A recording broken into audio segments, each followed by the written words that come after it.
Muy buenos días, queridos estudiantes. Para la clase de hoy vamos a revisar el tema que tiene que ver con reacciones químicas. Vamos a iniciar por comprender cuál es la estructura general de una reacción química. Cuando hablamos de una reacción es cuando hablamos que algunos compuestos entran a participar de un proceso químico para formar un producto o un nuevo compuesto con propiedades químicas y físicas totalmente diferentes de las iniciales. Va a tener esta estructura donde lo que encontremos en el lado izquierdo vamos a llamarlos reactivos, que van a ser los compuestos o los elementos que van a participar en el cambio químico, ¿cierto? Aparte de que los vamos a encontrar a la parte izquierda, los vamos a reconocer porque tienen un más. También en los productos se puede presentar. Después vamos a encontrar una flechita que nos va a indicar que se va a producir algo. ¿Sí? A esa rayita a veces la denominan como produce o como proceso. Y finalmente vamos a encontrar un nuevo compuesto diferente a los que estaban participando al inicio, que vamos a denominar productos. Esas son, digamos que las partes principales cuando hablamos de una reacción química. Para estas reacciones vamos a tener en cuenta algunos símbolos que nos van a indicar cuáles son las características de cada uno de esos compuestos que están participando dentro de la reacción.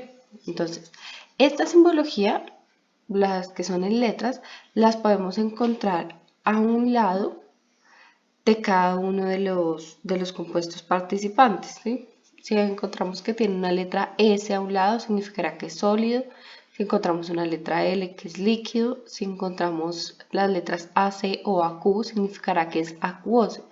¿Qué es acuoso? Cuando un líquido está disuelto en agua. G, que es gas. Este simbolito en forma de triángulo lo vamos a encontrar sobre la flechita que significa produce. ¿Qué va a indicar? Calor, es decir, que para la reacción, para que se produjera, tuvimos que utilizar calor. La flechita será entonces el sentido de la reacción cuando solamente tiene un sentido, entonces es decir que la denominamos como irreversible y que los productos que ya se formen al final no pueden volver a su estado inicial, como por ejemplo una reacción de combustión, que es cuando quemamos básicamente algo. Ya después de que se transforma ese producto, se quema, si quemáramos un papel, quedan cenizas, pues esas cenizas no pueden volver a ser papel. A eso le denominamos como una reacción irreversible. Pero también hay reacciones irreversibles, es decir, que la flechita puede ir en ambos sentidos. Al finalizar estos dos símbolos los vamos a encontrar en el producto.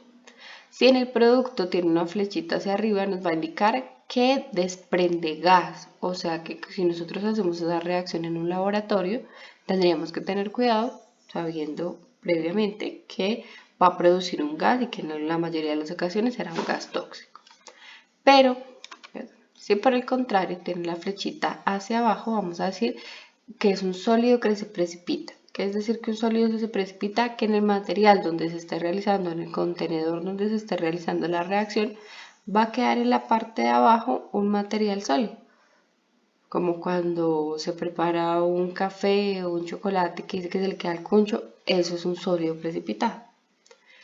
Hay otras posibilidades que hay sobre la flechita de produce o reacciona, que son todas las variables que pueden utilizarse para que la reacción se dé. Entonces podemos utilizar PT, que será presión, luz solar, enzimas, etc. Y a eso le vamos a denominar catalizadores, que lo que van a hacer es que van a poder acelerar la reacción química. Pero va a depender de cada uno de los casos cómo suceda. Lo que tenemos que tener en cuenta es que esta simbología nos va a permitir ubicarnos cuando se realice un experimento in situ, es decir, en el laboratorio, saber en qué estado están los materiales que vamos a utilizar y qué se necesita para que se genere la reacción. Aquí entonces vemos diferentes ejemplos. En esta primera reacción, en los reactantes o los reactivos, el óxido de hierro está en un estado sólido y el carbono también está en un estado sólido. Vemos la flechita de reacción a produce, que produce hierro solo, que está en estado sólido, y dióxido de carbono con una flechita hacia arriba que significará que desprende gas. En este caso, esta segunda reacción, esto de acá son unidades de calor que no vamos a tener en cuenta. ¿Listo? En la segunda reacción, entonces tenemos al hidróxido de sodio que está en estado acuoso, es decir, que ese hidróxido de sodio está disuelto en agua. El primer reactivo, el segundo reactivo es el ácido sulfúrico que está en estado gaseoso. La rayita produce o reacciona. El sulfato de sodio está en estado sólido y el agua que estaría en estado líquido. Estos serían nuestros productos. En la tercera reacción, los reactantes. El magnesio se encuentra en estado sólido, el ácido nítrico se encuentra en estado acuoso, quiere decir que está disuelto en agua, la flechita que produce, y aquí la encontramos nuestros productos, el manganeso de sodio está en estado acuoso, que está disuelto en agua, y más el hidrógeno solito, que está en estado gaseoso y tiene una flechita hacia arriba que nos indica que desprende gas. Y por último, esta reacción donde vemos que solamente hay un reactivo, que es el agua, que está en estado sin líquido y que produce el hidrógeno solo en estado gaseoso más el oxígeno solo en estado gaseoso. ¿Cierto? Bueno, ahora vamos a hablar de los tipos de reacciones. No todas las reacciones son iguales, como vimos en el ejercicio anterior. Algunas tenían solo un reactivo, otras tenían dos productos o un solo producto. Entonces, eso va a depender del tipo de reacción que estemos hablando. La primera que vamos a denominar es la reacción de síntesis. ¿Qué pasa en una reacción de síntesis? Que de dos reactivos se va a producir un solo producto. ¿Sí? Para que se acuerden, aquí entonces tenemos un ejemplo. Están una pareja separada, ¿cierto? Está un niño y una niña solitos, pero después de la reacción ya están juntos y se vuelven felices. Listo. Aquí vemos un ejemplo ya en la parte química, donde vemos que hay dos reactivos, y en este caso el óxido de sodio, más el agua, y produce el hidróxido de sodio, un solo producto. Esa es la reacción de síntesis, que de dos reactantes, un solo producto. Ahora, la reacción de descomposición es el contrario. De un solo reactante se generan dos productos, como si el matrimonio que se acaba de formar se divorciara otra vez, ¿cierto?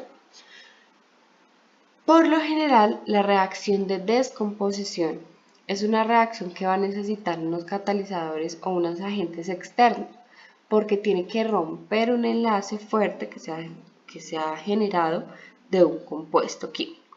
Entonces vemos acá el ejemplo del carbonato de calcio, que está en estado sólido, y en el símbolo de produce o de reacciona vemos el triángulo. Quiere decir que se necesitó de calor para poder romper los enlaces del carbonato de calcio y generar dos productos, que en este caso sería el óxido de calcio y el dióxido de carbono. ¿Listo? Aquí vemos otro ejemplo con el óxido de mercurio, que también se utilizó calor para poder romper esos enlaces y produjo mercurio más oxígeno. Hay tres tipos de catalizadores, ¿cierto? De formas en que se puede dar esa reacción de descomposición. La primera es térmica, que la vimos en los ejemplos anteriores, que es cuando se utiliza calor o una temperatura elevada para que se puedan romper estos enlaces. La segunda va a ser para que podamos romper enlaces mediante una reacción electrolítica, que quiere decir que utilizamos corriente eléctrica, como es el caso de la molécula de agua. Para que la molécula de agua rompa sus enlaces y podamos tener hidrógeno y oxígeno por aparte, necesitamos una reacción de tipo electrolítica. Y por último, una catalítica, que se va a utilizar algún catalizador, bien pueda ser presión, bien pueda llamarse otro compuesto químico que sea tan fuerte que nos ayude a romper esos enlaces para poder acelerar la reacción, porque de lo contrario pues se demoraría mucho el proceso en el cual se diera esa ruptura del compuesto inicial para poder generar dos productos.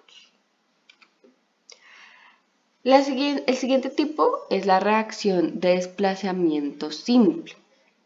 Esta reacción de desplazamiento simple nos va a hablar que vamos a tener dos reactivos, ¿sí?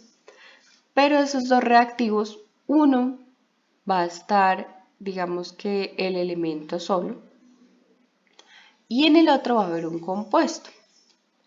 Cuando se genera la reacción, vamos a ver que dentro de los que estaban en el compuesto se va a reemplazar uno de estos factores por el elemento que estaba solo.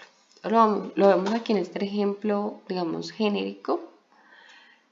Nos dice que aquí, para que se acuerden, como si le bajaran la novia al chico. Entonces, tenemos un elemento A más un elemento Bx, que estos van a ser nuestros productos. Cuando se genera la reacción, A va a reemplazar a B. Entonces, en vez de ser Bx, ahora es AX. Y B va a quedar solito. Ejemplos en la química, en una reacción química. Vamos a tener en cuenta que para que pueda un elemento desplazar al otro es porque va a ser más reactivo, es decir, porque va a reaccionar de forma más fácil con alguno de los elementos que están participando en la reacción. Y como el otro es menos reactivo, entonces va a quedar a un lado. Vamos a verlo en este ejemplo y se les voy a explicar desde el punto de vista químico. Tenemos al hierro y al ácido clorhídrico, ¿cierto? Resulta que aquí el cloro y el hidrógeno están unidos mediante un solo electrón, ¿cierto? Pero como el hidrógeno tiene una reactividad tan baja porque solamente tiene un electrón en su último nivel de energía, entonces puede ser fácilmente reemplazable con un elemento como el hierro, que tiene ya, en este caso, 3 electrones en su último nivel de energía. Entonces aumenta su reactividad o su capacidad de hacerse ion. Cuando se produce la reacción, entonces efectivamente vemos como el hidrógeno queda aparte y lo reemplaza o lo desplaza el hierro, formando el cloruro de hierro más el hidrógeno. Este segundo ejemplo que vemos acá entonces será el sodio, que tiene 2 electrones en su último nivel de energía, es decir, es un poco más radioactivo también que el hidrógeno y por eso lo va a desplazar fácilmente, formando el hidróxido de sodio más hidrógeno libre. Cuando hablamos de una reacción de desplazamiento doble, entonces vamos a hablar que todos se juntan con todos. Es decir, que los dos compuestos iniciales que participan como reactantes, al generar la reacción, se van a combinar, o sea, se van a intercambiar entre ellos. No van a quedar las mismas parejas del inicio, sino que van a intercambiar las posiciones de algunos compuestos. Esta reacción de desplazamiento doble se da por lo general en una solución acuosa, donde nosotros podemos ver cómo se intercambian estos compuestos, ya que todos están, digamos que en el mismo recipiente, entonces va a ser mucho más fácil el intercambio de iones. Lo vemos aquí de forma genérica, tenemos dos compuestos A más B, el primer reactivo, y el segundo reactivo es C más D. Cuando se genera la reacción, o sea, el produce, entonces la C y A van a intercambiar de lugares, es decir, que va a quedar la reacción o el producto C y B más A y D, viendo que los que se reemplazaron fue A y C. Estas reacciones por lo general van a formar un precipitado, ¿sí? Son parcialmente solubles o insolubles y van a lograrse un precipitado y por eso vamos a identificarlas, digamos que en un laboratorio, como las que son de desplazamiento doble. Vemos aquí un ejemplo, ya desde el punto de vista de la reacción química. Vemos al nitrato de plomo más el iodato de potasio, que va a producir entonces iodato de plomo con un precipitado amarillo más nitrato de potasio. ¿Listo?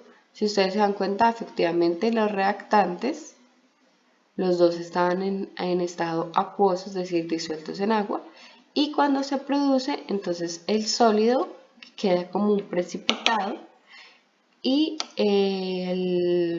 nitrato de potasio queda también en estado acuoso. Entonces es como si sucediera en el mismo contenedor. Eso es todo en cuanto a las reacciones químicas. En el taller les van a pedir que clasifiquen algunas de acuerdo a su tipo, es decir, que las clasifiquen si son de síntesis, de descomposición, de desplazamiento simple o de desplazamiento doble. Cualquier duda que tengan, ya saben que me la hacen saber y yo les colaboro en lo que necesiten.